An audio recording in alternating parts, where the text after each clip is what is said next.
Sejumlah warga yang tinggal di pesisir pantai Trikora, Kabupaten Bintan, Kepulauan Riau berhamburan keluar dari rumah saat angin kencang menerjang.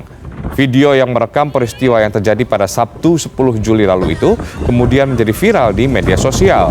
Selain angin kencang, fenomena waterspout terjadi di pesisir Bintan. Bahkan angin puting beliung terjadi sangat dekat dengan kapal yang sedang berlabuh. BMKG Tanjung Pinang Selasa siang memprediksi hujan masih akan terjadi di Kepulauan Riau yang disertai awan cumulonimbus yang bisa menyebabkan cuaca buruk.